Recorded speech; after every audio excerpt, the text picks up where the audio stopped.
Hoberg, Hoberg, just got tied up in a gambling scandal, but it wasn't on baseball. He was like friends with somebody else that was he was betting on other sports. He was the Okay. best umpire in baseball, like by a long shot, by like a lot. And like you don't get hooked up with these kind of fellas unless you're getting some action out there, like the NBA poker scandal. Like these guys are it's all the same circle when it gets that high up. Like that's what you're doing. Right. And the other big college announcement that was happening earlier today that I didn't even know happened until Luke texted me about it was, sorry, it's not going to apply to you SEC fuckheads, but the Big Ten schedule. Oh yeah, but the Big Ten released their schedule. You know that the conference that actually has been in the national championship the last 3 times. We don't have to. Hey, go back we to, went like the past 20 times before Yeah. that. Like, what's your point? Yeah. Cool. We just win 'em. You guys were paying players underneath the table anyways. But yeah, there was nothing stopping you guys from doing that. I'm sorry Yeah. you weren't good. Actually, at no. Actually, no. They just got caught. It. Yeah. I'm sorry you guys would get caught when you paid players under the table. We were nice enough to give them jobs at the local used car dealership. Yeah. That's not our fault. Yeah. Why do you think Nick Saban left as soon as NIL was in? He was like, "Oh, gotta get out of here. Yeah, It's not fair anymore." Same with Coach K. Why do you think he got out of Duke? He didn't need his bag man anymore. He had all the secrets. But anyway, we got the Big Ten schedule up here. Sorry, Luke, since you're not up here to defend Nebraska's fucking pride, we're not going to talk really about Nebraska's schedule because we already went into that in another episode earlier in the year. And Luke was like, "This is the hardest schedule ever. We are so fucked." And I'm like, "You're not." Like Bowling Green. Actually, since I was looking at Northwestern right next to Nebraska, I think that South Dakota game that Northwestern has is better than Ohio and Bowling Green combined. So I think Northwestern probably has a harder schedule than Nebraska. Like, looking at the schedule, the only hard games that really stick out to me is Indiana, and that's really it. And maybe Michigan as well. I would say Indiana and Michigan are like the hardest. Oh, look! Luke's up here. What is this? Hey, buddy. Nebraska! What is this? Yeah. All right. You're muted. Found this. There you go. What? Did you send Sweet shit talking Nebraska? Yes, I did. So, we start off with Ohio, Bowling Green, and North We Dakota. talked about y'all a couple of weeks Yeah, ago. we and made literally fun of talked y'all about your for it. schedule. This is just the order now. Northwestern has a harder schedule than y'all do. That is horseshit. South Dakota is a better team than Ohio and Bowling Green. Hey, Yeah. buddy. Hey, buddy. We have Indiana, who won the national championship. So does Northwestern. We have... no. Yeah. Hold So on. does Washington. Hold on. We play Indiana. We play Oregon, Ohio State. Same. Washington, which is a tough game, and so is Iowa. Mind you, for Northwestern, Indiana, Oregon, and Ohio State are all on the road. Okay, so who are... I mean, I say this as a Washington fan that didn't make the playoffs. Okay, who up here is playoff eligible? We got Oregon and you got Indiana. Okay, so there's like the 2 hard ones. And then you got Michigan is like hardest, like out of, besides playoffs, is like I would say like the tier below. And I would say like Washington is the tier below that. That's 4 hard game, Lukes. 4. Do you know who gets screwed the most out of all of these teams? It's Michigan. Michigan's schedule's tough. Michigan's schedule's tough, Yeah. but so is Ohio State's schedule as well. Yeah, Ohio State's is actually real tough. There was a. I wonder if I can. Oh my find God, it. yeah. No, Michigan. Yeah, Texas. Ohio State's schedule's brutal. Yeah, Ohio Texas, State's yeah, schedule that's is a- brutal. That's super unfun. I don't think they're making the playoffs, guys. Yeah, that is rough. That's a tough. I That's mean, no schedule.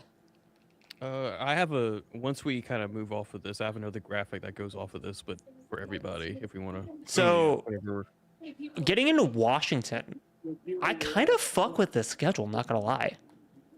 The only thing I don't like. If I was you, I'd be very happy about it too, because you have Indiana, you have Iowa. You don't play. Okay, so you play Indiana and Oregon. Well, do you notice who also is up there for the first time? I've never noticed this in Division One. We What? play Eastern Washington. Oh yeah, I see that. That's interesting. So we're basically playing the entire state, which I've never seen in my lifetime. Good steal. So, like, the only thing I don't like is the Apple Cup being week 1. That is so weird to me because I'm so used to the Apple Cup being week 3. It's week 3 Oh, usually. no. I thought it was. Week 1 is gross. That's not fun. No, and also it's gonna be it's gonna be in Lumen again, so it's not gonna be like I preferred it when it was at like each stadium because like having to like go to Central Washington versus going up to Seattle, like it added like different environments and like to the game. I hate like neutral site college football when they do that. Is the only good one like the Red River rivalry? Like that's about it. Like maybe Florida and Georgia and Jacksonville. okay, Florida, yeah, Georgia, okay, Florida, Georgia. Georgia, yeah, okay, that's fair. That's like How do two. you not make that? I don't All know right, of any boys, like, others. But like All right, fine. that like God, with college football though, at the same time, I'd rather neither of those games be neutral sites and they be played at the home fields and you get the rowdy as shit fans. Like that's Oh, I guess technically Army and Navy. It's in Philly. Right, but like well, that rotates though because it's been in, Does it a little rotate? more, yeah, because I've been to it like 4 or 5 times now. but like So Philly's most common, and because that's about equidistant from West Point and Annapolis, but then Baltimore, we're no traffic, like 40 minutes from Annapolis, if that, maybe 35.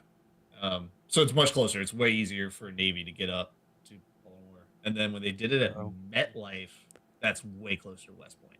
Yeah, it's in MetLife this year. And then Yeah, Lincoln that's Financial That is in so 27. gross. Okay, interesting that it Yeah. rotates. I didn't know that. I guess I never noticed it rotates.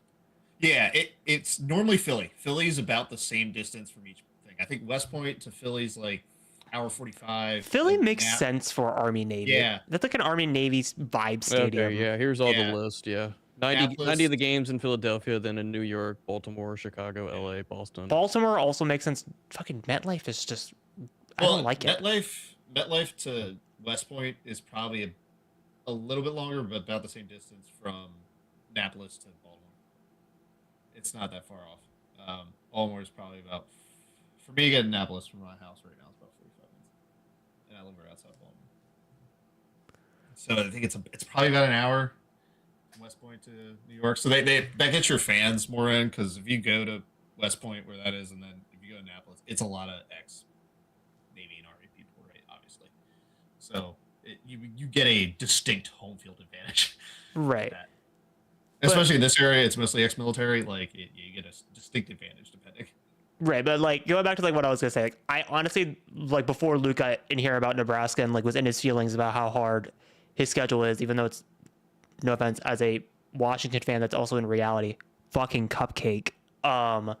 Washington's schedule is probably arguably cupcaker, if that's a word, because like Wazoo, that's a win. Utah State, that's a win. Eastern, we're gonna fucking win by 60. Fucking Minnesota, that's a win. USC, win. Purdue, win. Nebraska, I should be a win. But I could see us struggling. Penn State, win. Michigan State, win. The only hard games to see is Indiana and Oregon. So I honestly could see Washington potentially that final week of the season fighting Oregon for the playoffs. Because that's what should have happened last year. If we didn't get in our own goddamn way against Wisconsin, that was what would have happened. We would have been fucking fighting them out. And then winner would have gotten into the playoffs. That would have been epic. And I honestly feel like it would have been very on brand with how Washington sports is lately. But anyway, I think that, like, Ryan, you had something to bring up for overall? Yeah, just to build off of this. This is from the college football subreddit. Since every Power 4 school has their schedules out, this breaks it down by how many Power 4 schools, how many G6 schools, and how many FCS schools. Hopefully, maybe this summons the Nebraska super fan again, because he's at the bottom with 9 Power 4, 2 G6, and the Washington fan down there at the bottom. Mm-hmm. It's tough for you guys. Yeah. Notre Dame is considered a P4 in this case, and then UConn is considered G6, based off of the graphic below.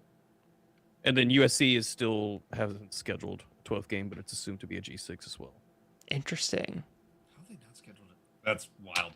Yeah. It's a week 0 game as well. Week 0 game. Okay. Yeah, so I still think, like, the fact that, like, I still think we should just, every game should just start in week 0. I just hate this whole, like, half the teams go, some of them don't. It's just, like, it just adds more complications. It's so weird. Especially, like, in the modern NIL era. And especially them competing with the NFL. State might have a week 0 game. I'd rather them almost do the Army Navy treatment to it, where they get a dedicated weekend of like whoever. It was Notre Dame for a while playing in Ireland, but do like the Ireland Europe game on that week 0, and that be like the kickoff like single game kind of thing, and then let it ride after. Yeah. That. Or hell, I wouldn't even mind like everyone starts in week 0 and there's another week before that that is exactly that.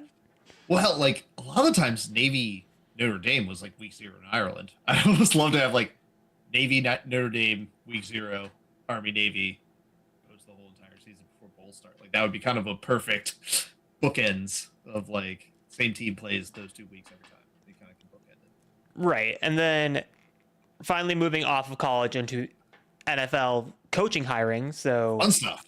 Fun stuff. First one first. The biggest downgrade in NFL history. Mike McCarthy goes to the Pittsburgh Steelers. I have a good one for that one. Hold on. Like, what the fuck was that? Is it the thing that like compared him to, was it Harbaugh?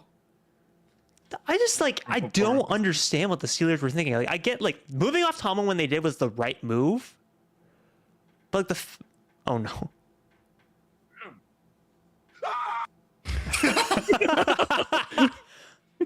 How do you not, if you're the Steelers, hire Brian Flores? That, like it was the most like Steelers. Well, no. hire ever. Apparently, like the I think after the first interview, the Vikings just gave him a fucking bag immediately, and he took Yeah, it. so what?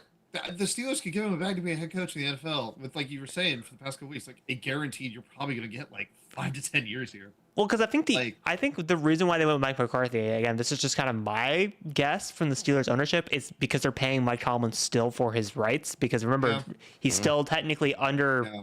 Pittsburgh as a head coach. He's just not coaching the team. Yeah. So I'm assuming they had to go get a cheap guy.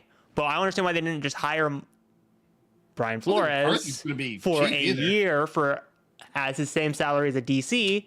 And then once you Yeah. trade Tomlin next year, because you know he's going to be back in the fucking coaching cycle, most likely in 2027, going into 2028, then you give Flores the here's what you should be paid salary. Instead of doing Yeah. this Mike McCarthy thing, because it's like, Steelers don't fire their head coaches, so you're going to be stuck with them for at least 5 years. Well, I mean, this may be the first coach they actually publicly fire. It could be. It could be.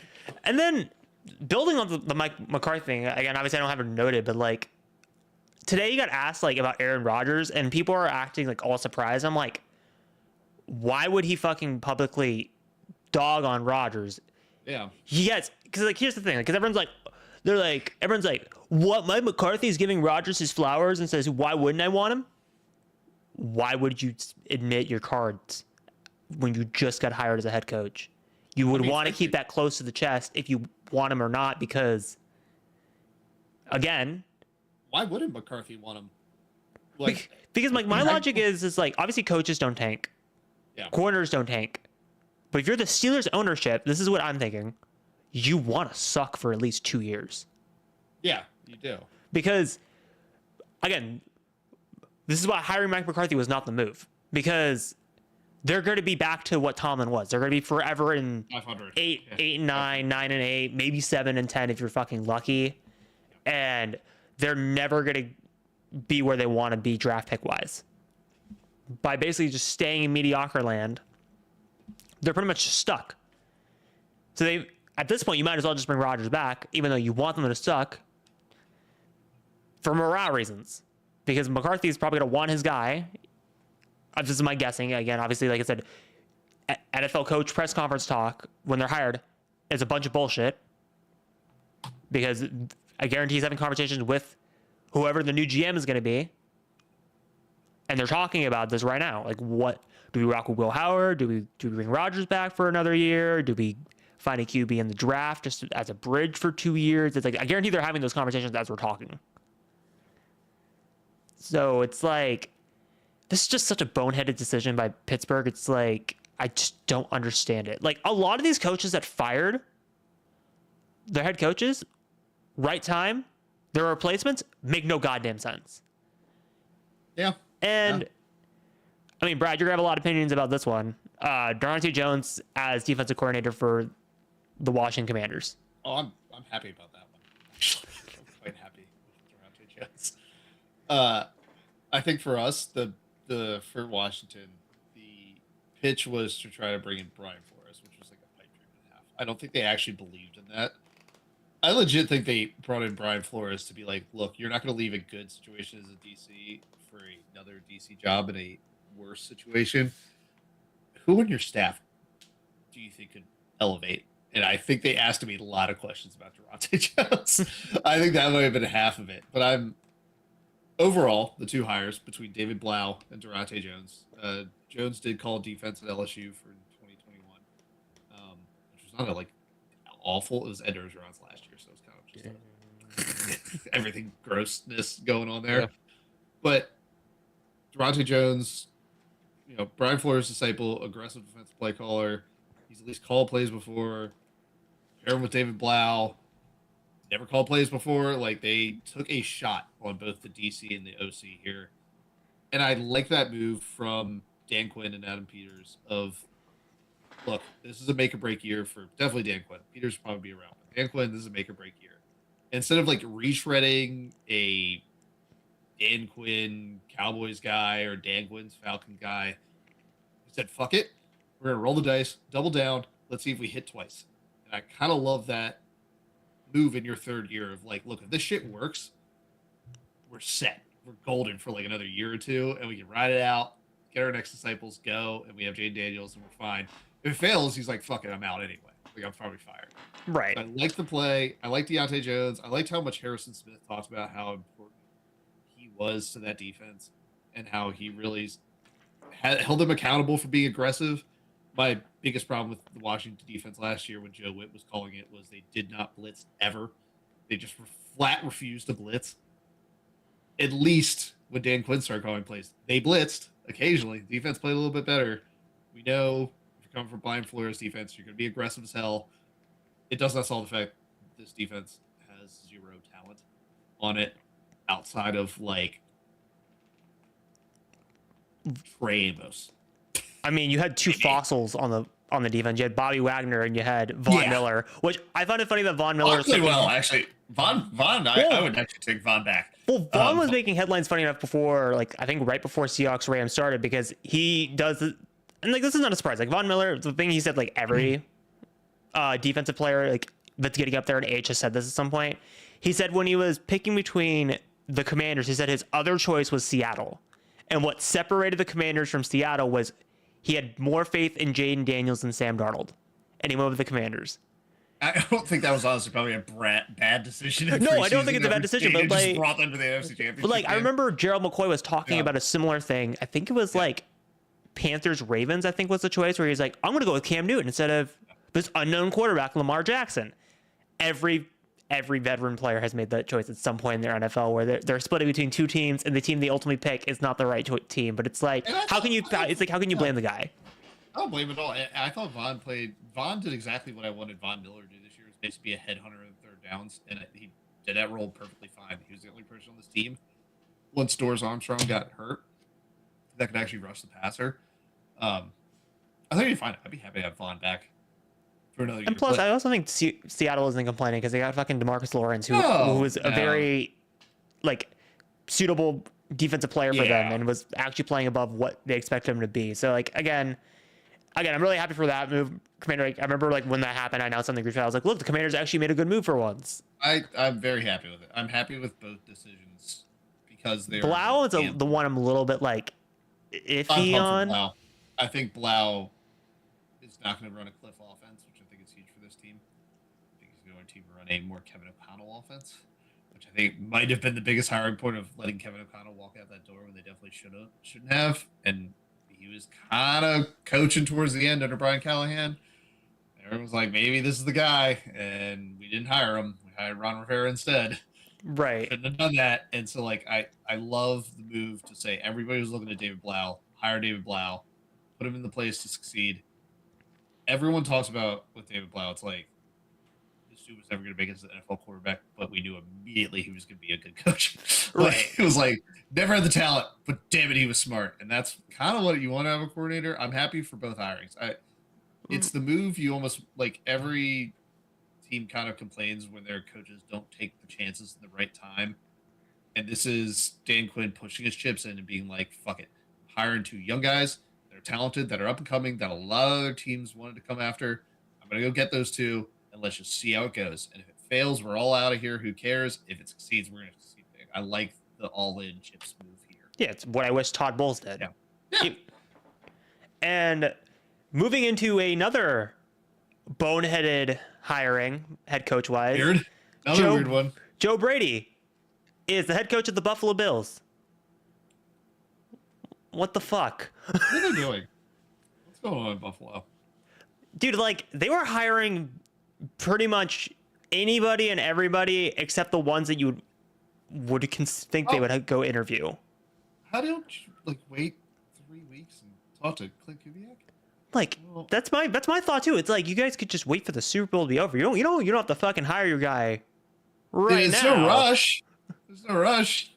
Well, also, my favorite coaching prospect is still out there. It's not Clint Kubiak, because Clint Kubiak's obviously number one, but my other pick, Mike LaFleur, still fucking out there. LaFleur's still out there. The passing game coordinator, Nate Schultz.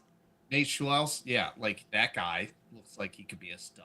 And Dude, Phillip Rivers is still out there? Dude, no, Philip. Dude, it was funny that they interviewed Phillip Rivers, and then like a day after, they're like, he is no longer in consideration. I didn't realize he was coaching high school football when he was brought back as quarterback for the Colts. I was like, well, like, when that got announced, like, I was in funny enough, like, since Shane was on Iron Guyz, like, we've been mutuals, and like whatever, like, he posts videos or like he does lives, like, I'll go in there occasionally and just like chat my opinions and stuff. And like, when the Phillip Rivers interview happened, my first thought was, I understand it as like if he was like the passing game coordinator or like the QB's coach, that would make sense.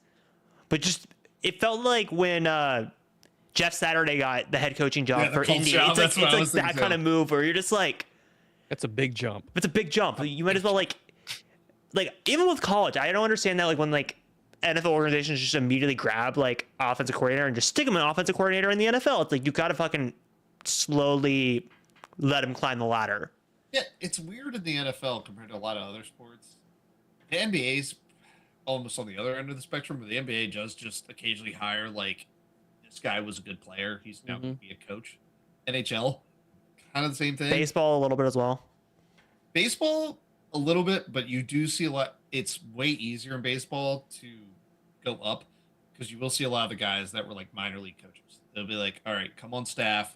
You're going to coach in the minors for a year, and then you're going to come up and be a bench coach. There is like a progression, at least in major leagues. You don't see them just grabbing a player straight up. They're like, a big one for the O's this year was Ryan Flaherty, who was the next player for the O's, and he went to the Padres as like a hitting coach or fielding coach, and then he went to the Braves as a bench coach. There's at least a little like more space in there where they'll be like, oh, you're gonna go coach our AA team, come up to the majors, and almost like they do in actual players, build them up. Whereas football, it is kind of like you either coach in college or you somehow know somebody. Like, it's a little weird with that. It's like, not like a place for Phillip Rivers to like get in there outside of like this weirdness. I do feel like there is a place for him.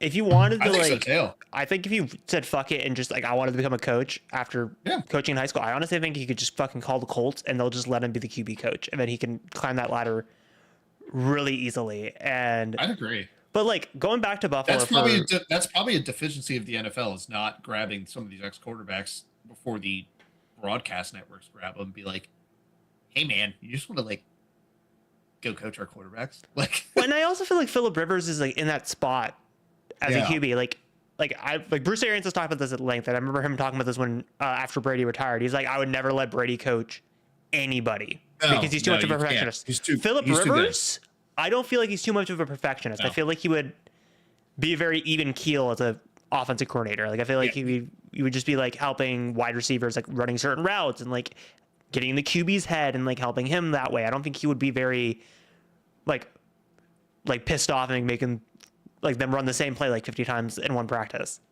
I mean, we see it all the time in every sport, basically, where the greatest of all time are never good coaches because they just don't understand not being that good, in a sense. The best example is Wayne Gretzky was a terrible coach for the Coyotes.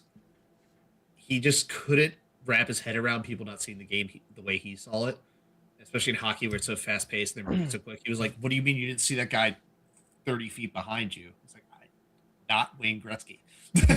Like did not realize there was a guy back there. Where Gretzky had that ability to be like, there's probably a guy 30 feet behind me, we're gonna dump pass and move.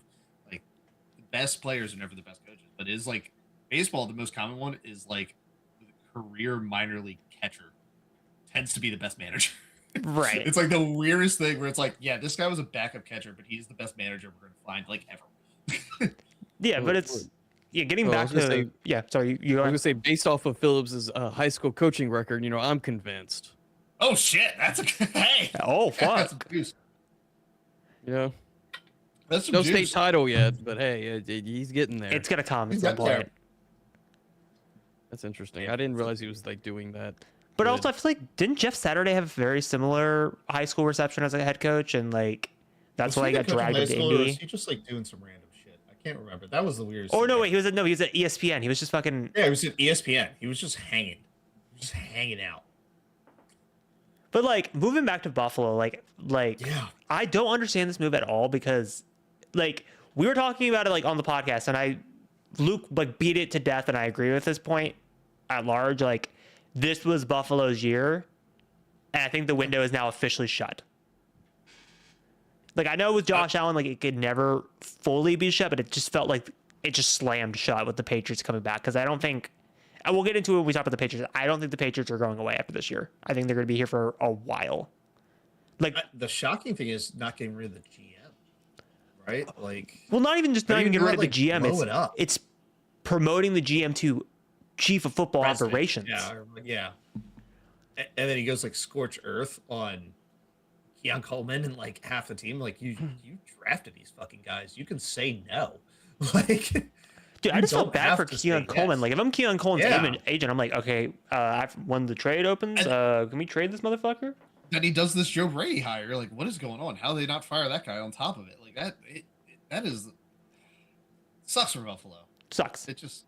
I feel bad for him because they're a fantastic fan base. Buffalo's a Well, town I never want to visit again. But yeah. Well, the hire we thought was going to happen for Buffalo went to the Tennessee Titans. Dayball. What the fuck? I was like, because remember it was like, oh, Dayball's going to be the Buffalo head coach, or he's going to the Titans. I was like, oh, he's definitely going to be the Buffalo head coach. That's a fantastic hire for the Titans. Oh, for sure. Because I think it's a great hire. Because like when the Saleh news dropped, my first reaction was, I need to see who the offensive coordinator is because that's either going to make the hire or break the hire. And when it said Dayball, I was like, why wouldn't you want Brian Dayball for Cam Ward's development? Yeah, I think that's perfect. They have some solid receivers and Eric Alomar, and I don't know what's going on with Calvin Ridley after he got hurt, but they have some pieces. They just need to draft well, but like that's a fun coaching staff between Saleh and Dayball. I think that's killer staff. I also feel like Saleh's tenure with the Jets, shouldn't really count. It's the Jets. Even though like I feel like the only coach, sorry, I'm a biased Bucks fan, that had like the same like thing as the Jets and moved over to another coach is Todd Bowles. But besides, I think every Jets head coach in the last like 15 years, they go off to another team and they fucking take off. And I feel like the Jets legit might be the most cursed franchise. Oh no, they're in the same category as the Cowboys. They're not doing shit until the Johnsons sell the team. Yeah, it kind of sucks for them. I feel bad. That sucks. But like, I'm insanely excited for Cam Ward's development. I can't wait to watch that. And also like, I think Dayball also I think he just realized like I'm just the fucking coordinator for life, and that's not a bad thing. I think. Yeah. Like I know he won Coach of the Year in like what 2022 was it? Yes. Look when he took the Giants to the playoffs and they thought Daniel Jones was the shit, and instead of like getting Saquon Barkley.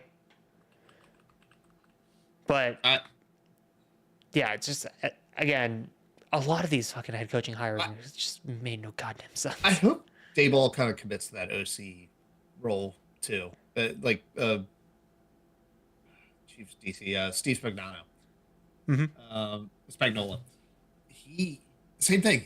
He couldn't make it as a head coach, but goddamn, he's a good DC. And Dayball feels the same way to me. I'm like, he should just be a gun for hire at DC for the rest of his career and be like, I'll be at the Titans for like 5 years, and they'll maybe another team, Titans flame out. I'll just go to whatever team just drafted another good young quarterback and go there. Well, like It's not a bad career. Like I would not hate that life, like at all. Before the Dayball deal got finalized, because they added like a weird clause where it's like, oh, he also could go here.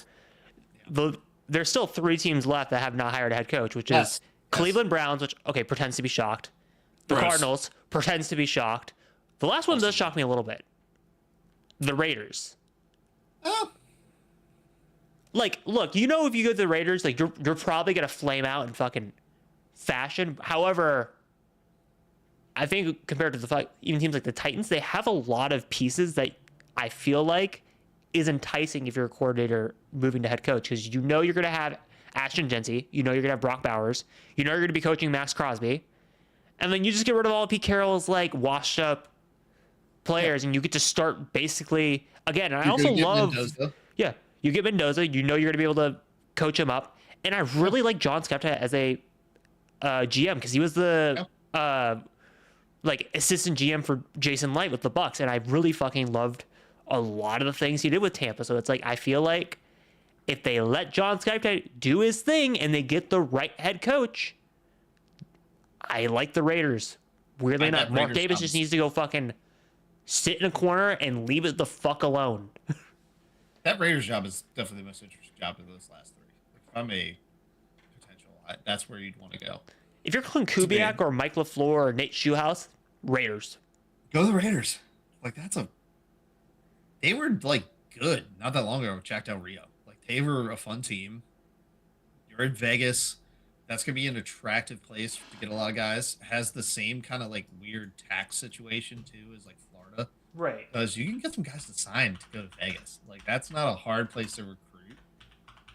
Like, I really like getting the Raiders, like that Raiders job.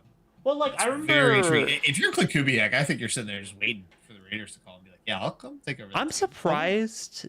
Like, people forget, like, obviously the Jack Del Rio years were probably that one season with Derek Carr being MVP was probably their like peak. It's fun. But people forget Rich Bisaccia in 2021.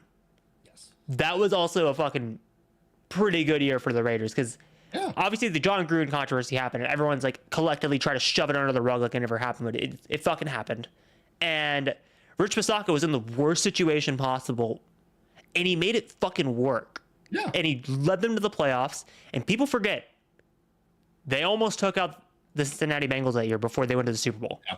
They were this close to taking them out. And then I don't know why they fired Rich Bisaccia and they brought in Pierce. And then I was like, that was a weird fucking hire. They should have just stuck with Rich Bisaccia. It clearly worked. Yeah. And then now we're in fucking like Josh McDaniels, and then Pete Carroll, and then now it's like y'all are back to square one again. So it's like y'all better make the right hire, because you guys, this franchise's QB is sitting there. And also, I felt like people were, I know Derek Carr finally came out and like reclarified his statement about Fernando Mendoza. Like, he's right. Like, the Raiders need to pull what the Bears did this past offseason and get him a fucking offensive line. Yeah, no, that's the biggest problem with that team. But it's not like the defense is that bad. O-line is a problem. But, like, O-line's weird, because if honestly you get like a mid-tier O-line, you're kind of fine. Like, you can see the difference between a good O-line and like a mid-tier O-line, but the mid-tier O-line could still get you like the 12 wins. Right. Right. It's super important, but the importance of it is like you can't have a dog shit one. You have to have a league average one, and then you can make everything else work. Right, and especially like them spending such a high pick on Ashton Genty, it's like they have to get the offensive line for him, because like what he did at Boise State was fucking phenomenal. Hell, like he showed flashes against that in the Texans game where he actually, I know that was the game where you're like never watched this fucking game, but I had Red Zone on and I saw highlights pop up occasion, and I was like, dude, Ashton Genty is looking like what he did at Boise State. We're seeing what Clint's doing with Kenneth Walker right now. Dude, him and Ashton Genty. And then you do the same thing with Ashton Genty. If you get like a 2 acceptable above like dog shit lineman, that's going to be really solid for those guys. Hell, another Kubiak that maybe a sneaky pick. Clay Kubiak with the 49ers. That also may be a fucking guy you just steal. One of the Kubiak should fucking leave for a head coaching job after this year. One of the two of them. The other two teams with like the Browns and the Cardinals, they have fully hit like the Jim Zorn era with Washington, where like I don't know if anyone wants to go there, and then you just have to get a guy, and that's like not a fun place to be. Like, no one in Washington wanted Jim Zorn to coach this team, like at all.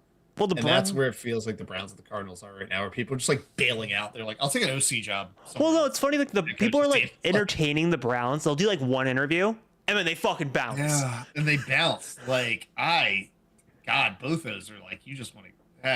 That sucks. That is like not the position you want to be as a franchise, because I've been there. It is not fun. Well, it's like obviously the Browns. Like I know Kevin Stefanski won Coach of the Year in 2023. Like that move was so fucking needed. Like they needed like a head coach that is a culture guy at that point, because fucking the fact they were letting Shedeur Sanders as a third-string quarterback do interviews in the locker room, like it was just a fucking dumpster fire of a culture. Like they needed someone to like lay down the law. Yeah. So I hope like they get somebody. I know like they were entertaining like the Broncos quarterback coach, who they were talking up like crazy during the AFC Championship. It's like he's in the running to get it, and I honestly feel like either Shedeur Sanders or Dylan Gabriel would benefit crazy from that guy, because like they were, the way that he was like Jim Nantz was talking him up on CBS, like he sounds like he could be head coaching material, and he could be a really good head coach and like could actually develop one of those two people. Because again, I don't want to see Shedeur Sanders or Dylan Gabriel go through what Sam Darnold's going through or Baker went through, where it's like he's like, you're like an average quarterback on like a garbage team and you go off. Obviously, I don't think that's happened with Shedeur, but I think it could happen with Dylan Gabriel, where you like you leave. Guys, I think are average quarterbacks. I think that's the problem. I think you're dead on quarterback. You just think of to be bad again and get a good quarterback next year. Well, it's also like you spent fucking 2 picks on quarterbacks and none of them worked. Yeah, but like you got to get rid of those guys. Like you can't go forward with those. It brings me back to Washington when they try to convince us that Rex Grossman and John Beck were like starting caliber quarterbacks. I'm like, of course they are. Why wouldn't I believe? Like, no, they neither were. Neither were good. Well, funny enough, feels like the Dylan Gabriel and Shedeur Sanders thing. Speaking of Shedeur Sanders, the fact that he made the fucking Pro Bowl is crazy. That's a farce. Like, who even cares anymore? Who fucking cares anymore? Everyone's like freaking out about it. Like, you know what happened? They had the whole list of guys, and every guy on there was like, "No, I'm good. No, it's good." To and me, it wasn't the next call. You know what I mean? Like they called like all these other guys. They're like, "Nah." It felt like when Jameis made the Pro Bowl in his rookie year, where you're just like, "What the fuck? Why?" Snoop Huntley made a Pro Bowl. Like this feels the same way. It's just like they called a bunch of guys. Everyone said no, and they were like, "Sure, we'll get people to watch it."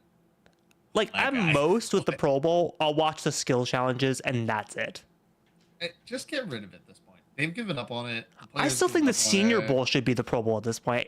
And like, it's like the perfect introduction for NFL fans that don't watch college, and they'd be like, "Oh, who are like the prospects I should know about?" Because the MLB does that with the Futures game. The MLB does a Futures game everywhere. They pull a bunch of top prospects in from like every team, and they play a Futures game 2 days before the All-Star game, because Home Run Derby happens the day before.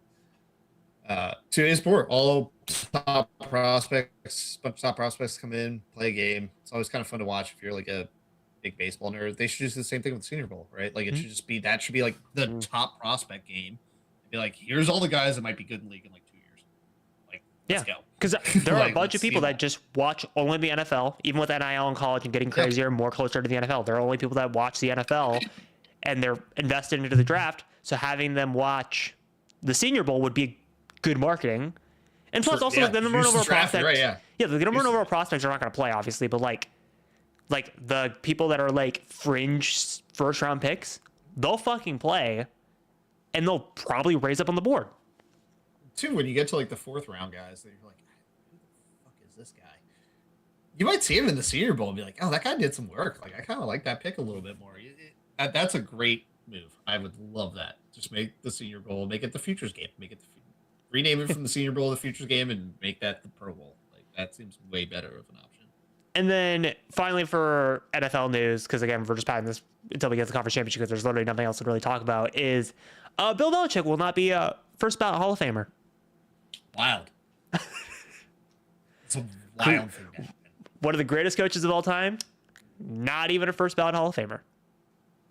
And from what I'm reading, it seems to be because of the cheating scandals, Deflategate and Spygate. What? I'm so surprised. Some of the voters have like anonymously commented saying that he's going to wait a year as penance for that. Yeah. This just happened in baseball too. Carlos Beltran got elected to the Hall this year, and last year he did not. His first year eligibility, and that was largely because of the Astros cheating scandal, which he was a ringleader of. And they were more or less like, "You're probably a first ballot guy, Beltran, but well, I'm not doing this to. It's some bad shit, and like we're gonna punish you." Baseball's way meaner than to not to. I'm not doing this to drag Ryan. I'm just curious. When Sean Payton eventually decides to hang it up, I have a feeling they'll do the same thing to Sean Payton because of Bountygate. Yeah. I would be shocked. Probably, but I'm also one of those persons. While Bountygate was technically rule breaking, it wasn't cheating. True. So, well, that's. I mean, and you had some people also come out and say everybody in the league does it. It was just the Saints that got caught. So so at the same time, I'm like, I don't. Obviously, so I don't think there would be any voters that would punish him or anybody from that team. But like. I don't see that happening. It's funny you say because it is the exact parallel to the Beltran thing, where both the Yankees and the Red Sox I think got fined after the whole cheating scandal came out for the Stros because they were basically doing the same thing, and everyone in baseball was kind of like, "Well, the Stros got caught. They definitely weren't the only ones, right?" And it feels the Bountygate thing. You're telling me that hasn't gone on since like the '60s. Where these guys were like, "Hey, man, you take somebody's knees out." Oh, absolutely. Might be a little cash in your locker after the game. Like, rule breaking, but shocking. again, rule breaking, but I never consider it to be cheating. But like, no.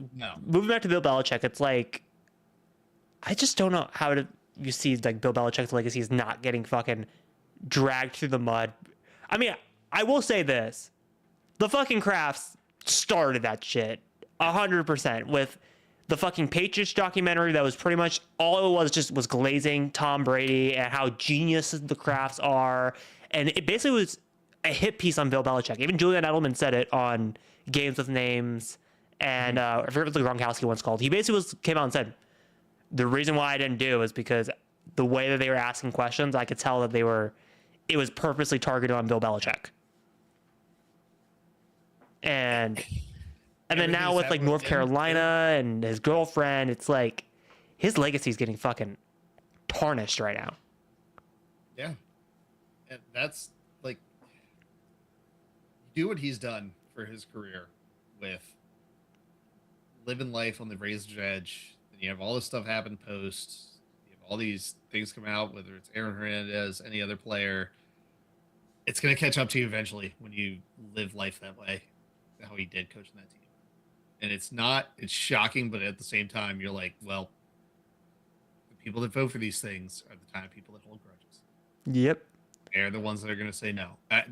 Like, you look at baseball, it's the closest thing we've had to any of the baseball stuff in football. Like, you know why Barry Bonds is in the Hall of Fame? It's not solely because he did steroids, even though he was never suspended for doing steroids or anything like that. It's because he was an asshole. Mm-hmm. Like, that's why. He was an asshole to the writers that voted him in. And they went, fuck that guy. And what do you think these same people are doing with Bill Belichick? They went, that guy's an asshole. And then he cheated. Fuck that guy. He's got to wait. Like, that. It's the same thing. It's the same thing. And I'm curious. Like, I don't think it's going to affect Brady when he fucking gets in 2027, even though, like, obviously, I think Bill Belichick's more Spygate than Deflategate, but, like, they're going to try to. Do you think there are going to be some voters that are going to try to fucking drag Brady for that, or do you think they're just going to ignore it and let it pass in? Deflategate was such a farce to me. No, it was weather. It was weather. It was weather. Like, it's basically math of, like, yeah, dude, when it gets cold, things drop air pressure. You ever have cold tires? Yeah. You go out? Like, yeah, dude. Like, that happens. Like, in golf last year, Rory won the Masters, and then his driver got banned, like, 2 weeks later because the face got too thin. He didn't make the face thinner. He just hit enough balls off the center of the face that the face got too thin, and they had to take away his driver. That felt like the Tom Brady thing at the same time. It's like, yeah, dude, he was like, I want the ball at this PSI, which is low, and then it got fucking cold.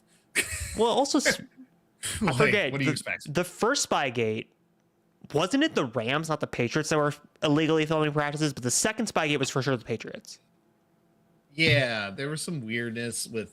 Again, this is the same. Like every team's doing this kind of shit. Oh no, They just there's got teams that are caught. stealing signals. There are teams that are filming each other's signals. Like Every it time. fucking happens. Hell, I remember because I had my sister over and she was watching the NFL for the first time for Seahawks Rams, and I was explaining to her like, yeah, there are people that are hired for teams that are their whole job is to lip read people and steal signs, and it's legal.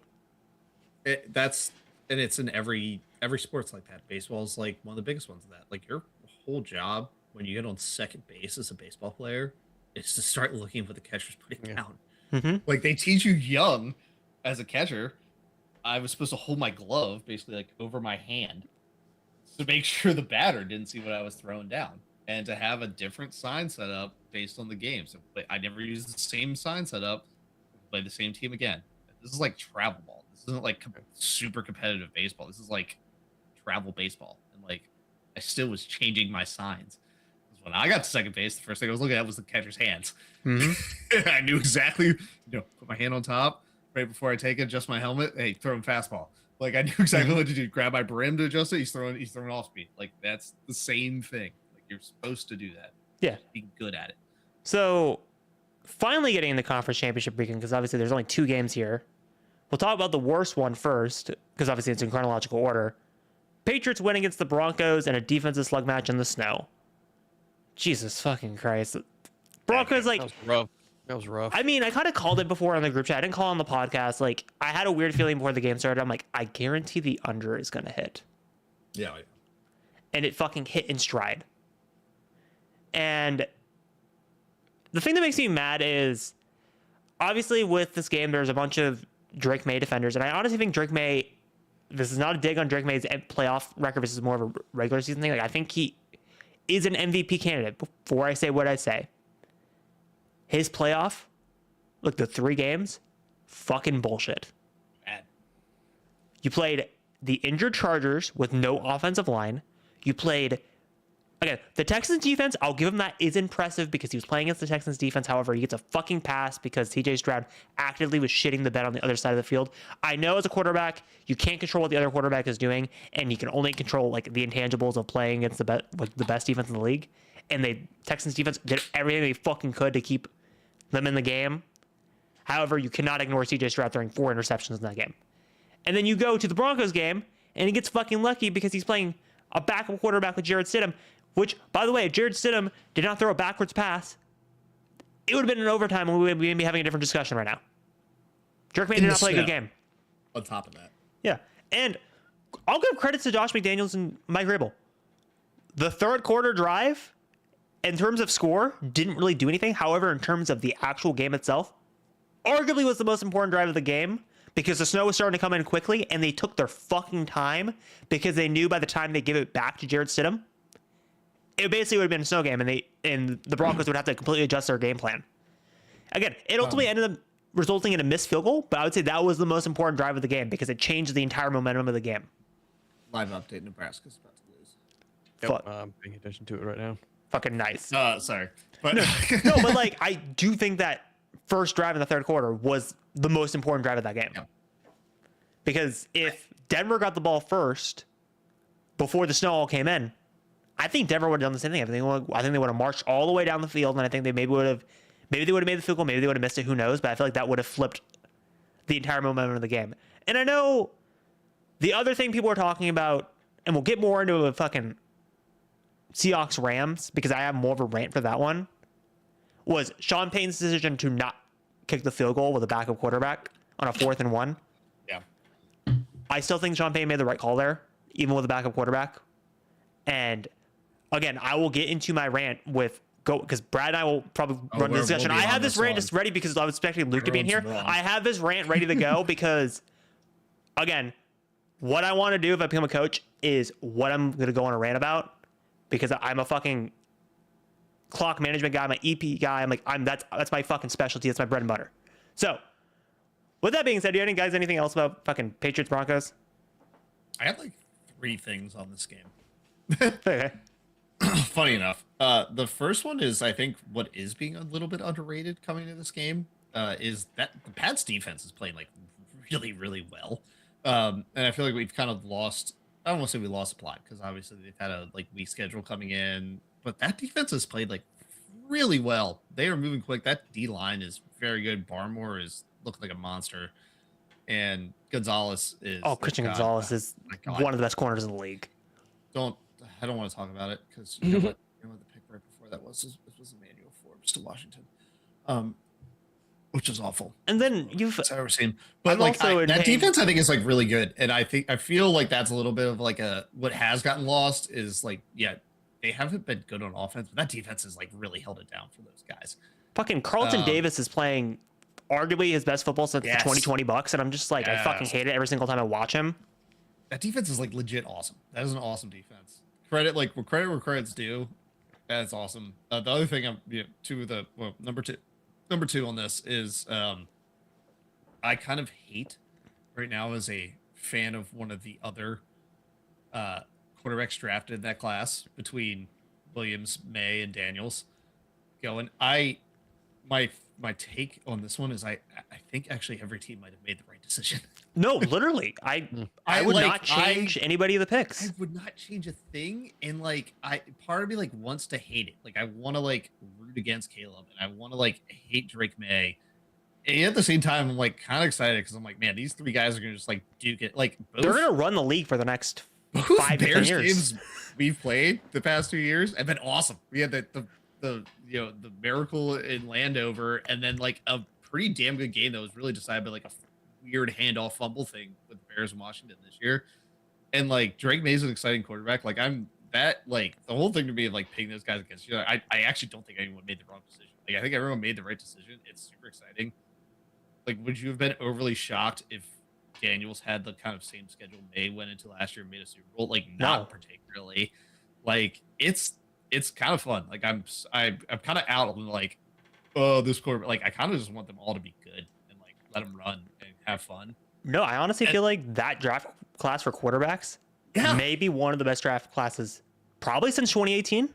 Yeah, like I love Jaden, and like Caleb really kind of showed up this year to like put himself back up in that conversation between the guys, and Nix has been good too. Like I can't. Nix is probably the fucking redheaded stephead child of, but he's like fourth. Yeah, but like those other three are like super fun. Like I have no complaints about what my team did or any of the other teams did. I think they all kind of made the right decision in a sense. And even with like my hatred for the Patriots finally coming back, and you again, a lot of like viewers that don't know me would be like, well, you're a Bucs fan. Why the fuck do you hate the Patriots? I hate the Patriots. I don't mind Tom Brady now. I mean, I still will joke about fucking like when people ask me about like things about Brady, I'll fucking be like, yeah, he did that. I don't fucking care. He won me a Super Bowl. Tough shit. But like in terms of like the Patriots themselves, I still fucking hate the Kraft family. I will stand on business of that. I fucking hate that family so goddamn much. I think they're arguably one of the worst owners in the NFL in terms of like, not because of like what they're doing, because like they're making good choices in football. It's the out of football shit is why I hate them. And then also them just taking credit for fucking everything of the 20-year dynasty. Like, sure, they made some good moves. Like, obviously, the Krafts convincing them not to trade Brady to San Francisco. Good move. Yeah. But, like, let's be real. It was fucking Tom Brady and Bill Belichick is why they fucking had a dynasty for 20 years. It wasn't because of Robert Kraft. I think, too, my last take on this game, and this was kind of popping off on Twitter, or X, or whatever you want to call it. Twitter, just fucking, I'm never calling it X. It's the dome versus no dome thing. Was the big one. My god! Every time that discourse comes up, I want to slam my head into a wall. I don't know where I land on it. I legit don't. No, I don't know how I feel. I landed no dome. Here's why. Because I want to hear you guys. So the reason why I land on the no dome side of things is it makes home field advantage matter. Because having to go up into Denver and play in a high altitude with a snow game is a huge advantage for Denver, even though it came more of an advantage for New England. But if it was, I mean, I guess it would have been an advantage for Buffalo, but if they played someone like Houston would have been fucked. And I think Denver would have came away with that game. They just got unlucky with the fucking draw and got a team that was also really good in the snow. But like, think about this, like if, obviously, I think it's an overrated home field advantage. Like, for the longest time, I think it was the most over-talked home field advantage. But like, fucking Green Bay, amazing home field advantage. The other home field advantage in the playoffs this year, we'll get into the next when we talk about the next game. Seattle, that's a fucking advantage for the Seahawks. So like, I hate this whole like, oh, every stadium should be in a dome, and we should have the perfect weather. Fuck that. No, I want home field advantage to matter. I want the weather to be a factor. Like, if you want your team in a dome to fucking get the home field advantage, win your conference. Get the best record overall in your conference and fucking get it. Weather should 100% be a factor in football. This isn't basketball. This isn't hockey. This is the NFL. Ryan, where are you landed on it? I mean, I guess I am kind of biased with the Saints being in a dome. I'll agree with Harris about home field advantage, and especially in terms of weather, because I mean it does play a really big factor. For like regular season and playoffs up to conference championship, if you play in a dome, fine. If you don't play in a dome, I actually do prefer like championship games to be in a dome. I mean, it's a neutral site anyways, and at least then that's like fair weather. The experience isn't ruined. People aren't rained out or whatever. But I mean, I always get as a Saints fan, you always get shit because you play in a dome, and if you go anywhere, anytime, you're always going to get shit. You're always going to say that's going to be the disadvantage. But I mean, I don't necessarily care either way. It's a big thing in Washington right now because we're moving to a dome for the first. Well, the faux dome. Yeah, pretty much everybody. That's Yeah. like at the very least the fake faux dome or the retractable dome is what people are moving to. That's what RFK will be. It's I mean, glass covered dome. It's And, rumored like, right now that the NFL is pushing the Glazers to make Raymond James that, and I fucking hate that because it's like, well, I get it. I get it from an owner standpoint of like, okay, FedEx, Washington D.C., the nation's capital, did not get a World Cup game. That's crazy. Yeah. The nation's capital doesn't get a World Cup. that's insane. You know what? Like, and you don't get the people making giant stadium tours, the Taylor Swifts, the whoever's, don't go to these open air stadiums in the winter. And you gotta make your money back on these billion-dollar stadiums. And like, yeah, man, you probably should make a dome where you can have these people show up in the offseason. You can have a Super Bowl hosted at your stadium, no matter what time of year it is. Like, you're telling me Washington doesn't build this brand new, beautiful RFK, and we don't get a Super Bowl for the next like 5 years of it? Like, no, they're gonna get. Well, Like, it's gonna happen, and like, I get it. It is just like weird to me, where I'm like, yeah, it's probably the right decision. But like, God, I do kind of occasionally want gross football. the crazy one to me, it's like, speaking of like teams that are going to move into domes, I still can't believe the Chiefs are going to fucking do it. I can't believe they're fucking getting out of Arrowhead and fucking moving. They're just like, hey, let's just copy the Raiders design. Yeah. Fucking crazy to me. The Chiefs should always be an outdoor stadium, and they should always like just build Arrowhead but make it modern.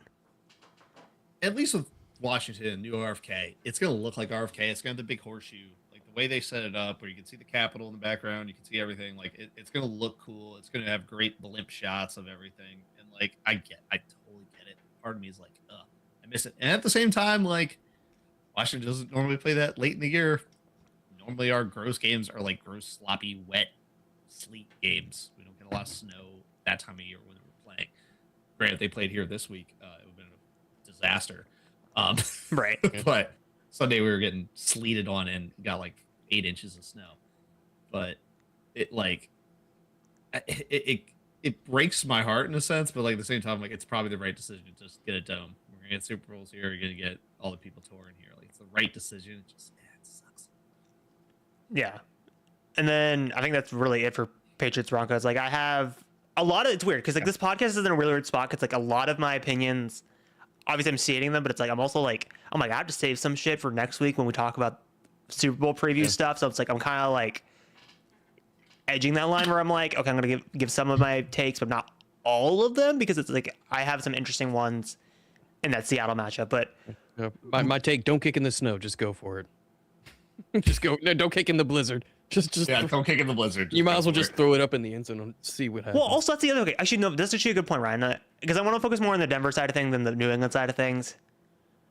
I thought I was remember like when Bill Cowher was talking at halftime, talking about, oh, Denver should really run the ball here. I'm sorry not to be a dick to Bill Cowher and his legacy as a head coach for the Steelers. Denver doesn't have the personnel to run the ball. They don't have J.K. Dobbins. And you can tell by the second half, like that snow was really affecting how people just moved. Like there were some runs where we've all been there where there's like in the snow or there's sand where you're trying to like run and you really cannot run. There were some plays where I saw specifically Denver running the ball where it just looked like they were struggling. Right, and it's like, especially like, well, even like in the first half, it's like the way Jarrett Stidham was like letting it fly. Honestly, I feel like he's one of the best go balls of any backup quarterback. I'm surprised they didn't just say fuck it and just let it rip. Yeah, because at that point, like, no offense to Denver, like everyone was picking New England to win. No one really thought Denver had a shot. Sean Payton was gassing up Jarrett Stidham because obviously he has no choice. He's going to gas up his backup quarterback. But it's like, if you're going to gas him up that much before the game, you might as well fucking let it rip because he ended up basically deciding the game anyway with that illegal forward pass behind him. You might as well just fucking no risk it, no biscuit and let him fucking just take shots down the field. That would have been the number one thing New England would have never seen coming, was them going vertical. And I feel like that would have been the right decision for Denver's offense because if they had J.K. Dobbins, I understand shifting more to the run game and doing play action and that kind of stuff, but the fact that they didn't have that, a lot of the pressure on Jarrett Stidham, and I feel like Sean Payton didn't really fully take advantage of Stidham's skill set because I think he was playing too conservative of a game.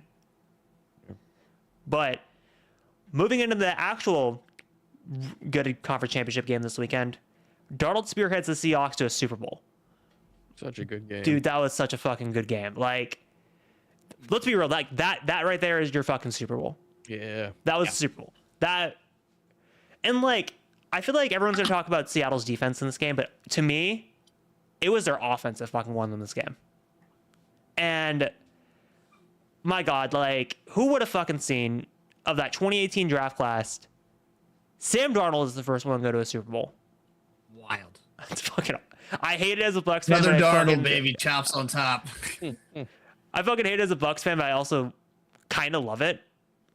Because, like, I mean, it sucks for Jets fans because they're in eternal hell with the Super Bowl, but it's like as an enjoyer of, like, quarterbacks who are journeymen and are kind of like the QBs that are just shit on, like, this is your ideal scenario. Like, I know everyone loves their Staffords and their Mahomes and like your Brady's, your superstar quarterbacks that like are carrying teams, even though I know Brady was more of the exception to the rule. Like, he took pay cuts to like have superstars around him, but it's still like for at least Mahomes and Stafford. But like, if you're a GM, why wouldn't you want your Sam Darnolds? Why wouldn't you want your Jalen Hurts? Because I would rather have superstars around the QB and have a more journeyman QB, because like I feel like we haven't seen that in the last 15 years. We haven't seen your Trent Dilfords, your Brad Johnsons, you haven't seen your journeyman QBs make it into the Super Bowl. It's always been like the top 1% the last 10 years. So for me, it's like, I love this for fucking Seattle because it's like they fucking had that contract they had with Darnold is super slept on because Seattle was super smart with the way they set it up. Because if Darnold, what he did happened, they would ride with Darnold. However, if let's say Darnold like shit the bed, they had a 1-year out clause. It was a 3-year deal, but they had outs after the first year. And obviously they're going to renegotiate that after the Super Bowl and they'll hope get that removed. But like they had everything open on that deal. And the fact that he was getting paid like similar rates to like Baker, I think it was like what, $100 million a year? Or $100 million after 3 years. It was like 25, like 30 a year roughly before incentives. Like that was a fucking genius contract by John Snyder. And then now let's get into the actual bread and butter of the discussion. And the thing that I've been fighting for my life in the group chat for, Sean McVay's decision to go for on a 4th and 4 with 5 minutes left in the fourth quarter with 3 timeouts. All right, boys, let's do something called EPA. Math. Fucking math. Okay. Math. So, if you're on your own Question the 6 numbers yard, guy over here. if you're on your own 6-yard line, and there's 5 minutes left, your expected points in this situation is 6 points. That's what math tells you. It's 6 points is what you should strive for in that situation. Not 3, 6. And because I looked into it also because I was just curious. At that specific point in time, if obviously something had to happen on the play, but like the Rams had a 50% chance of winning the game at that point in time. Brad, do you want to guess how much the percentage would change if they kicked a field goal? God, call it 40. If they kicked a field goal, Yeah. To make it, would probably go to 70% the other way. Like they would lose EPA on that field goal kick. It would be 40%. Yeah, like they would. Yeah, so about what I was getting at. Yeah, And like if they convert and score a 60% touchdown, to the other side. Yeah. Like so. Yeah. if they convert and score a touchdown, 70%. Probably 70. Yeah. So, yeah, I know my numbers Luke were off. is probably like screaming at his television because Nebraska. But everyone that was screaming, why didn't Sean McVay kick the field goal? It was fucking suicidal to kick the field goal. You don't kick the field goal there. You don't. Going down one does nothing to you. Yeah, and I know people were like, are playing the coulda, shoulda, woulda game because they're like, well, if they kicked the field goal there and the same thing happened, they could have got the field goal and won the game. But I'm like, there was 25 seconds left and they had no timeouts. The mistake was not going for 2. That was the mistake. Ooh. You go for 2 because being down, what were they, 5-4 is no difference basically in anything you do. That was the mistake. Is you go for 2 there, a field goal ties it. That's a huge flip. Getting the extra point does nothing for you. It does 0, absolutely nothing. Like all you're doing by kicking the field goal there is you now give them ball on average probably 35. And if they had the same drive, you just plug in the drive they did, they probably just kick a field goal and then you're down by 4 again and you lose. And you have to throw the Hail Mary. You go for it because if you get it, then you get the stop, you win. You have to now predicate it on like you kick the field goal, then you have to make a stop, but you have to make the stop quick because they're on the 35 to start and you got to now drive. Like you don't kick the field goal ever there. That is like the exact wrong decision to make. Go for it like 100 out of 100% of the time. Right, and like go for it. Really, you get the first, still you're good. Like you're fine. Right, like I went full into the woods with this because like obviously like I already have this up because it's like this is like my specialty as a like if I get into coaching, I will be the stats EPA guy. I will tell you that right now. Like that will be my fucking specialty. I love clock management. I love EPA. Like I think that's like a fucking the perfect way to figure out like. Should they go for it? Should they not go for it? Because, like I said, I fucking went from the 1 yard line all the way down to the other 1 yard line. Like, that's how you should fucking judge it. And like I said, if you look at the opponent 5, which is basically what they were, because it was a 6 yard line, fucking movie yard, it's still 6 points. You just remove 0.5 off of it. It doesn't really move the needle. So it's like, again,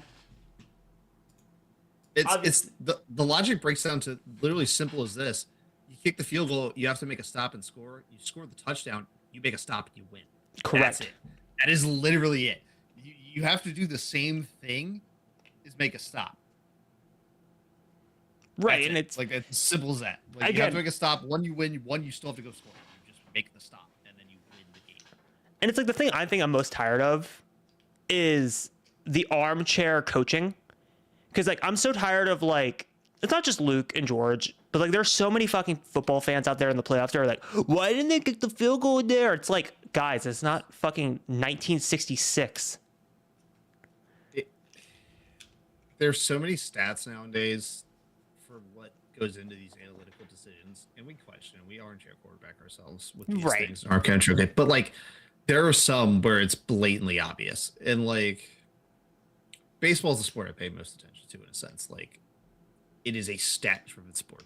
Nerds have taken over baseball so much. Everything is stat-driven, and football's getting there. It's getting there, and like this is just something you're gonna have to get used to. Is like sure, Dan Campbell and some of these other guys got really aggressive on 4th down. You know why? The stats said you should. Mm-hmm. It's just not worth it the other way. Like it's just not And like mathematically. the formula worth is not hard. It's just fucking Yes. EPA plus clock plus down and distance is the formula. The easiest way to explain this and how I've explained it to other people is honestly what you should do is what the other team doesn't want you to do. You know what they were begging the Rams to do there is kick the field goal because all they got to do is get a couple first downs. They win the football game. It's over. You go for you score, and then you've won basically. Like that is what the Well, other team wanted you to kick the field goal. I think that's what it comes down to. You do what your opponent would rather you do, which is kick the field goal 'cause they- find it funny because, sorry, I'm going to keep relating this. I know I'm living in the past. Remember when Matt LaFleur got dragged in the NFC Championship against the Bucks for kicking a field goal when they were down 8? And when they should have gone for the touchdown, gone for 2 points, and tied the game up against fucking Tom Brady. Mhm. And Barstool was clowning on Matt LaFleur for fucking months. I understand why people are clowning on Sean McVay for the opposite. Like, it doesn't make any sense to me. Like, modern NFL has fucking proved it time and time again. People were doing it to Ben Johnson last week too, and I don't understand it because you're playing Matthew Stafford and the Rams. You play aggressive against that coaching. Like, you have to play to what the other side, like I said, but Brett said, like, you want to play to what they don't want you to do, and you got to play up. That Seahawks defense was fucking phenomenal.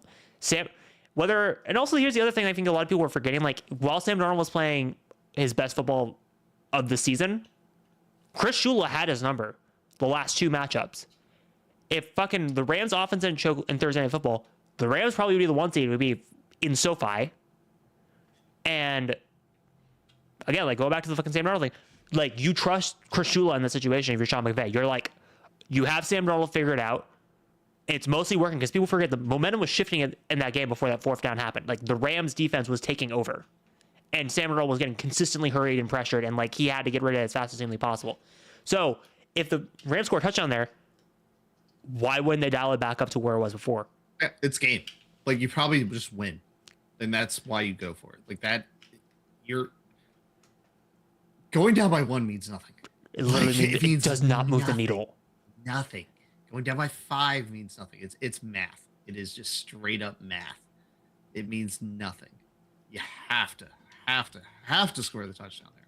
That's it. You don't have to score a touchdown. You gotta get the first, right? At the end of the day, but like you score there, it's game. It's blouses. You're done. Right, and it's like, Right. I think the other thing besides EPA, because again, I think that was the main discussion I wanted to get out of the way, was I think because like George said in the group chat, like, oh, Seattle's the best team. I think I agree, but I also disagree. I said in the group chat, I think Seattle's the most complete team in the NFL. Oh yeah. Offense, defense, and special teams. Like, I feel like they excel in every category. Like, I feel like I think there are better defenses out there. I think Houston's the better defense. I think there are better offenses out there. I mean, the Rams are the better fucking offense in that game. I think there are better special teams out there, but I think they're the complete package. It's like what you want out of your fucking team. And I feel like I remember like people were talking about on TikTok before the game started. The Rams special team was the fucking They're bad. determining factor in that game. They're also like one of the worst special teams. One of the podcasts I listened to were talking about how like this game might come down to how bad the Rams special team is, and the Seahawks have like a top 5. Like it literally, everything was so even between the two teams except for that one piece. And what do you know? That's what it came down to. Like that's Hell, what it ended the at. fucking Rams are lucky that it didn't result in 2 scores because fucking Smith fumbled it the first time and got back on it, but like the second time, obviously, they didn't. Also, I'm also biased because again I was watching this in a Seahawks household. They should have got the first one because the fucking Seahawks player was talking shit to him before he got back on it. If he fucking was not, if he didn't black out in that moment, and fucking actually jumped on the ball, they would be up by 2 scores. So it's like it was special teams that was the factor, even though the Reek Woolen taunting kind of evened the playing field on that one. Because like I will admit, like I think this was a pretty even game.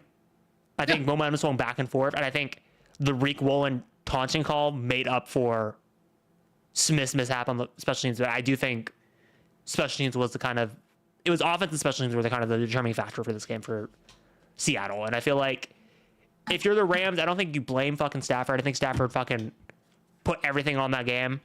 I think Devontae Adams was fucking wanting that badly. You could fucking tell that he wanted to fucking make his first Super Bowl, and he was fucking putting everything in the fucking tank on that game, and he was fucking cooking week 1 constantly in the game, and like, because like I know before the game everyone was hyping up like, oh, Puka Nacua was going to be the X factor. I knew it was going to be Devontae Adams.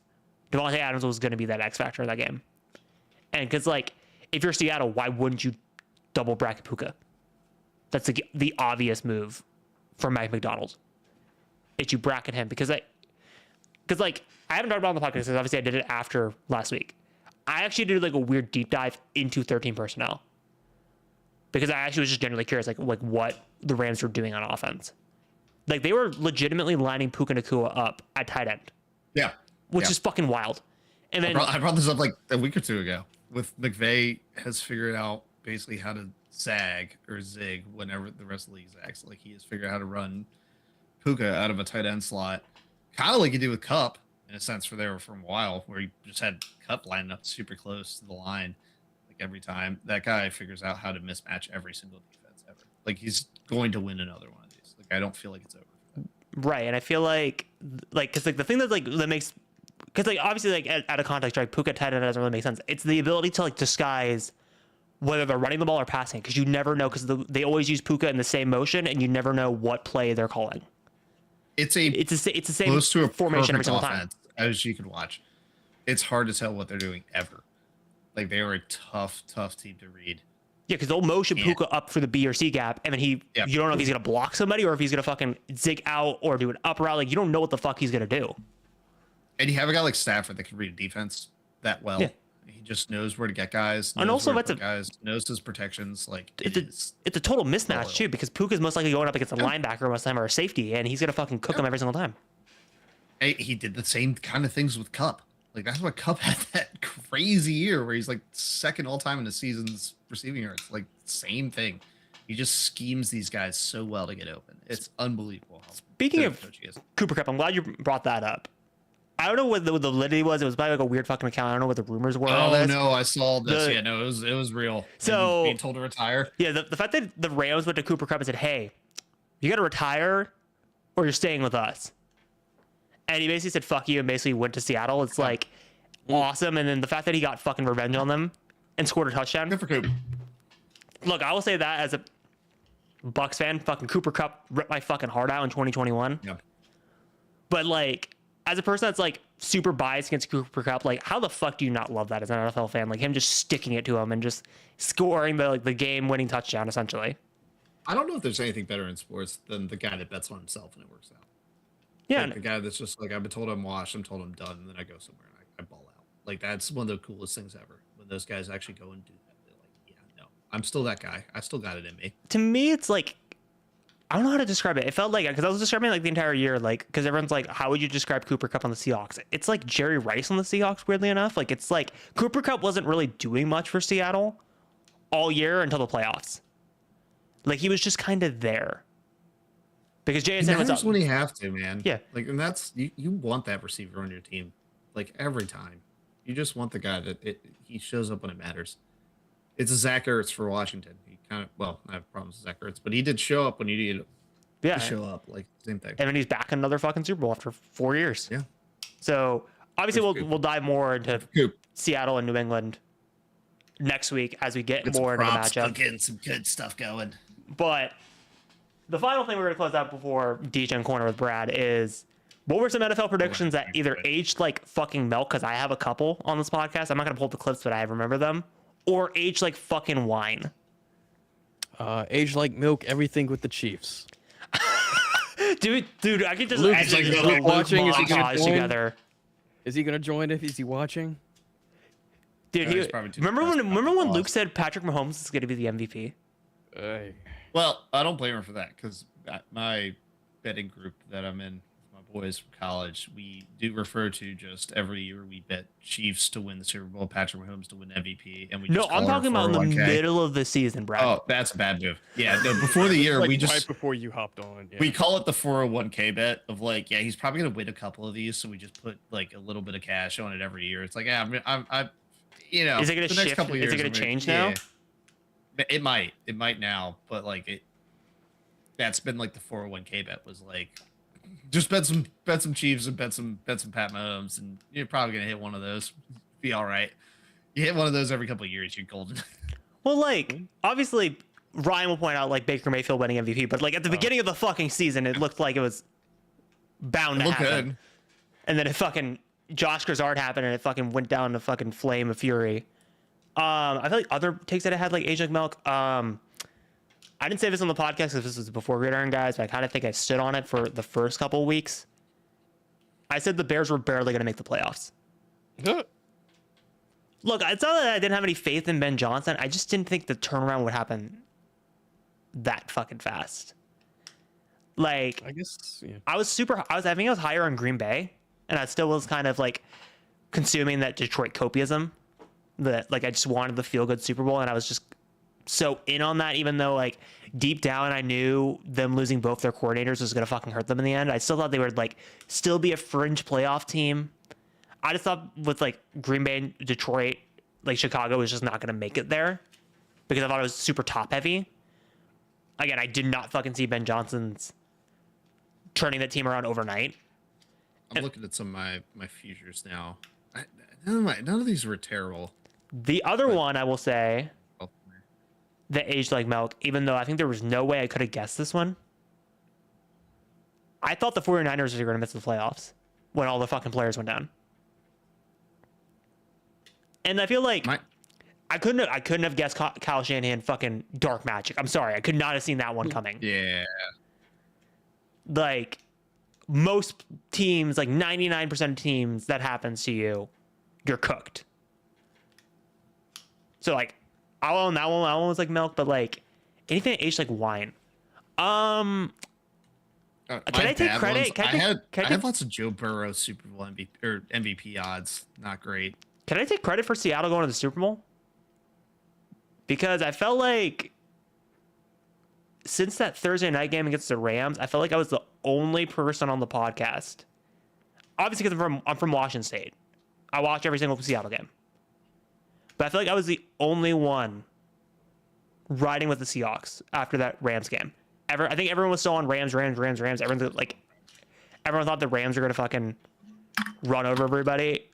Obviously, minus George, because obviously George had his work thing come up, and like obviously he hasn't been on the podcast since. But I feel like in terms of like the four of us usually, I feel like I was the only one riding with Seattle in the playoffs from like almost 90% of it.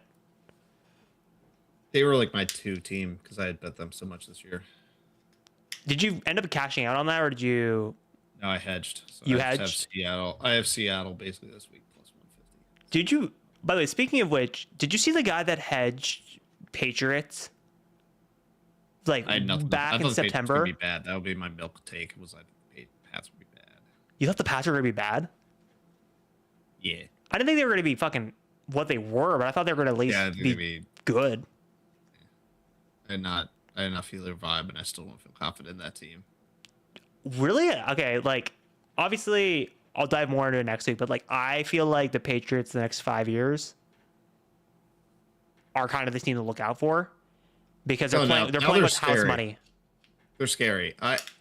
It was more of a like, you bring Vrabel in, it's a new offense from May, he's showed flashes, but you not look anything like Drake May this year. I didn't think the defense was gonna be that good, and they've went by a lot of expectations. I can't. I mean, you gotta fucking feel bad for Gerard Mayo. I don't. That's like, you're a bad coach. Just get out. Well, not even just oh, you're a bad coach, get out. I think the fucking Kraft just did him dirty. Yeah. Like I feel like they wanted Rabel that year, but they knew they couldn't get him, so they just fucking were like, fine, we'll just get Gerard Mayo for morale. And then as soon as Rabel came open, they just kicked him to the curb immediately. So it's like, that's the only reason why you gotta feel bad for fucking Gerard Mayo. I mean, also you gotta feel bad for fucking Geno Smith for Seattle.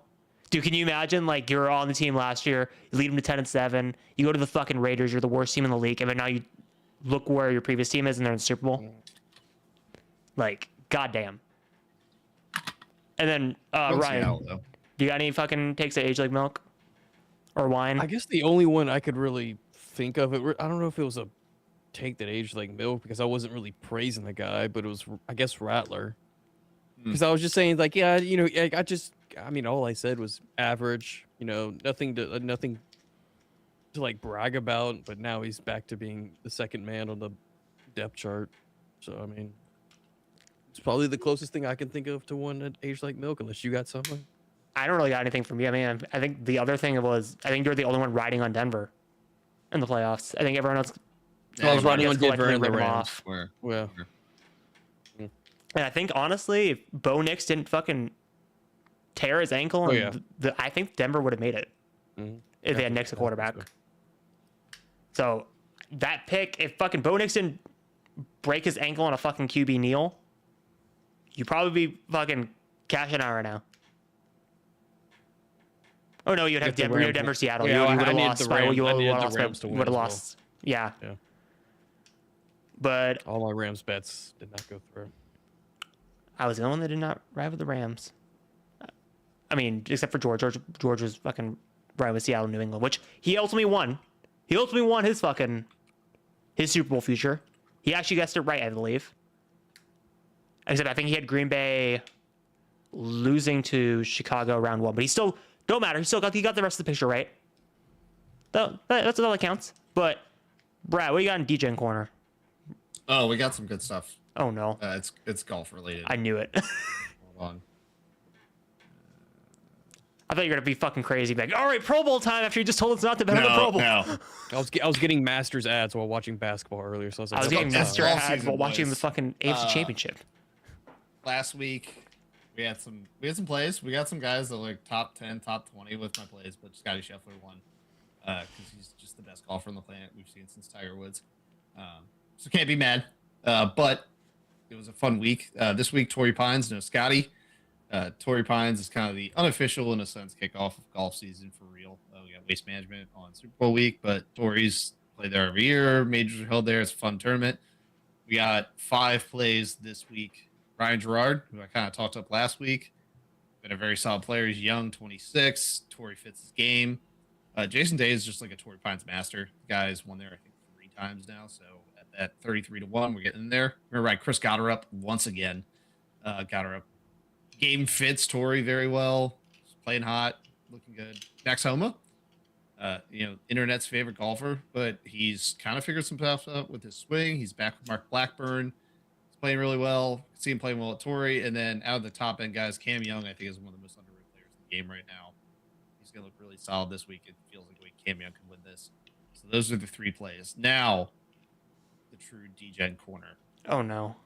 As you know, I'm very anti-parlay. It's Uh-oh. against my religion. It's against. Are you doing a all I parlay? believe in. However, every kind of golf tournament that I tend to have fun with, when I see some names and some lines out there, I get kind of excited. I normally only play these in like majors and big events. We're going with an 8-leg parlay. Is a make the cut parlay, which is one of my favorite things to do because it gives you a lot to sweat about on like Friday afternoon at work or after work. You coming home and just watching it. So to make the cut this week, Adam Scott, Cam Young, Chris Gotterup, Jason Day, Keegan Bradley, Max Homa, Xander Schauffele, Ryan Gerard. Ride hard on this one. Plus, was that it's basically 13-1 odds going on here. It's gonna be a fun ride. Love doing the cut sweat. I bet like nothing on this. It's just for funsies, just to see what happens. But I love having a little action on Fridays to see this ride. But an 8-leg parlay to get us going into the weekend for DGen Corner. That's where we're riding. God damn. I will caveat. I normally only play these at majors, and I hit 2 of them. I hit 1 make cut and I hit 1 miss cut at majors last year. So I do have some fun on these. I do tend to do pretty well. So it's just a fun one. Just get out there, get some action on the board. I mean, obviously, we'll get into fucking true discussions of parlays next week because I feel like that's when all the It's fun gonna be a lot begins. of props, a lot of fun props. I'm gonna get us like a good like first touchdown score or something like that going to. I'll pull for. I feel like I may have one. Oh, we're going like way deep down the board. I'm looking at like second string tight ends. Oh, really? Way deep down. Okay, I cannot You're wait for gonna that next work week. full- something like that. I'll throw some out. I'll throw some out We're gonna get for the weird. Super Bowl. I'm We're gonna gonna DGen get Corner weird might with just that be half the podcast at that point. No, I I'll feel fucking like- throw some shit out too because I fucking know that Seahawks team well. Yeah. I'm gonna get deep down the board on this one. Fucking my props I said on the podcast. Fucking hit. Yeah. Did I not say Jake Bobo anytime touchdown? I fucking said that. clip it. You guys can go back and fucking find it. I said, I swear, at one point. I don't Jake Boba. I do remember the Jake Boba call. So, with that being said, Brett, where can they find you? I know you have fun places. Nowhere. Don't find me. But I do have a good fun fact. It's going to be a trivia question for you guys. Ooh. It's an NBA fun fact. So this one's gonna go straight over my head. Nice. Yeah. We're gonna ask you guys a question. You're gonna figure it out. So, in the history of the NBA, there has been 4 times where someone has won the MVP, the scoring title, all-team first defense, an NBA championship, and an NBA Finals MVP. Who are the players that have won these in 1 year? It's happened 4 times. Where someone has done all that. Who do you think it is? LeBron James. No, fucking I don't know basketball at all. I'm just gonna fucking throw the most popular names. Jordan's on the list. Michael Jordan, okay. Is he on the list multiple times? Is he on their list 4 times? The only person ever in history to do this, and he did it 4 times, is Michael Jordan. Okay. Anytime anyone ever questions you whether who's better, LeBron James or Michael Jordan, enough. you could be like, there's only one person that's done this where they were first team all defense, won the scoring title, won the Finals MVP, and won an NBA championship. Happened 4 times. It was Michael Jordan 4 times. It's fucking insane. Well, I feel like basketball is more of a fucking closer discussion on like who's the GOAT. Well, I feel like NFL, It's not close when you give him that stat alone. It's like Yeah. that's like he doesn't even. I think LeBron is like 1 first team well, I mean, like, all NBA. I mean, like compared to the NFL, it's like, like, oh, it's Tom Brady, but like insane. basketball, like there's a debate there. Even though Luke will argue until he's fucking blue in the face that it's Mahomes. No, it's not. But like the NBA one's also like blue in the face of like, no, you can rattle off scoring title, first team all defense, NBA championship, and NBA Finals MVP all the same year. Has happened 4 times in the history of the NBA, and it's been Jordan 4 times. That's insane. You were the best offensive player, the best defensive player, and you won the championship, and you won the championship MVP. That is And three-peated. that is insane. And you three-peated in part of that. Yep. But Ryan, where can the good people follow you on all the social medias? They can find me at RyanPW over on Twitter and TikTok, as well as on the Podwans every Thursday talking Star Wars. Great, and then Gareth, where they can find you? well, the good people can find me same place as Ryan with Pod Ones. You can find me every Thursday for our Mandalorian rewatch, but more specifically, starting this week, Book of Boba Fett. We got those 7 episodes, and then you want to find me anywhere else? You can find me at Hair Productions on TikTok and Instagram and Threads. I'm not on Twitter. I'm historically not on Twitter, so I'm usually just fucking on Threads, just refreshing, be like, all right, has Adam Schefter copy pasted his post over? Is Ian Rappaport posting here? Yep. Okay, got my news. I mean, fucking, I get the same shit anyway. And the important stuff on Twitter, I fucking will get sent to me, and I'd be like, okay, cool. But Luke, I guess you could fucking follow him at Luke Egghead 2112, I believe is his fucking sports handle. And then Jedi Master Eggs on all social media. It's like, you should just fucking combine it. Anyway, with that being said, we're on to basically the final episode of Iron Guyz until we hit off-season content. We got the Super Bowl coming up. So that's when all the fucking crazy shit will hit the fan. But until then,